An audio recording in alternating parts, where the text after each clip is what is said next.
We were there again this year when former Rose of London and Rose of Tralee, Clare Kambamettu, led the crowds. How does it feel to be here this morning for Darkness into Light? I think there's such a range of emotions that are associated with something like this. There's definitely times during the walk where I've been thinking about people I know who've died by suicide and their families and loved ones, and that's brought a kind of sense of feeling quite somber with it. And then the absolute joy of sharing this experience together with other people and finding a way to connect. I think even in the difficult times is one of the things that makes us human, and that spark of connection is just a really optimistic, lovely way to feel. So yeah, it's been a great old morning. I think as a psychologist, I'm very aware of the numbers of us that are actually struggling through difficult times. I think struggle is probably part of the human experience, and having a person to talk to, a hand to hold, a little bit of companionship in those bleakest moments is a saving grace for all of us. And when that's not there, I think that's when people get into really, really dark times. And I think iCap does something phenomenal in being able to provide that support to the Irish community in the UK. And I think one of the things that I loved about what they do is just the age range of people that they work with. I remember hearing that one of their oldest clients is in her 90s and one of the youngest is just 18. And I think that just shows how, you know, struggle and times of difficulty, it happens to all of us at different stages in our life. And just, having somebody that you know you can rely on, having a support service that you know you can turn to, like iCap, like Pieta House, and the other organisations, like it's invaluable. Actually, you can't put a price on how valuable that is to people when they're really struggling.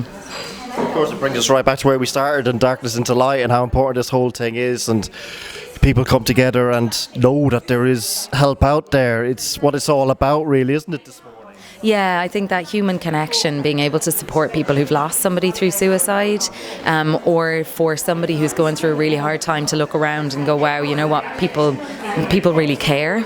And people want something to be different. And I think more broadly, socially, it's really important for us to be able to talk about suicide more openly, because it's only when we start talking about things like that more openly that we can reduce stigma, and that we can encourage people to come forward when they actually need help. So I think, there's a multiple great things that come out of something like this. The walk was also the start of the London Rose Tour, with 5 London Rose finalists taking part. Really important event, and so nice that, you know, we saw such a lovely sunrise. It was very peaceful walking around and getting to hear different people's stories, and I think kind of an event like this where you're talking and walking is lovely as well, because it's more than just standing there listening. But yeah, lovely area as well, and first time and definitely coming back.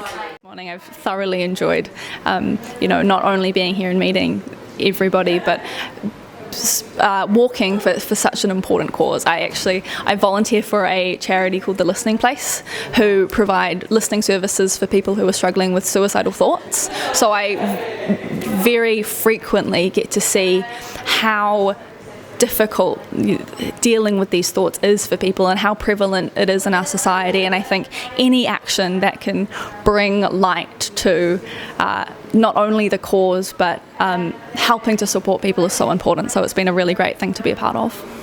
I think it's a really great community event that brings people together. It's lovely just to be able to have a walk around and get to know people here in Cricklewood, and the people that live here and the people who have maybe travelled over from Ireland as well to support the event.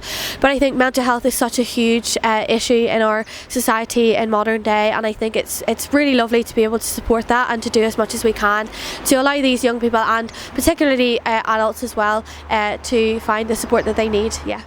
Absolutely. I work very closely with mental health nurses within the NHS. My partner himself is a DBT therapist, so works daily with people with mental health issues. And my dad himself is a Samaritans volunteer, so I am constantly surrounded by these incredible, inspirational people. And I think Darkness into Light shows that as well, where we all come together, especially the Irish community, to remember those who we may have lost, those who are struggling now, and the people that we want to give support to. And even for ourselves, I think getting up at 3 a.m. in the morning can actually bring such great light, and watching that sunrise today, I think we've been so lucky with the weather and that blue sky that just shines above us, and it just is a reminder to reach out and talk to people and make sure everyone is okay.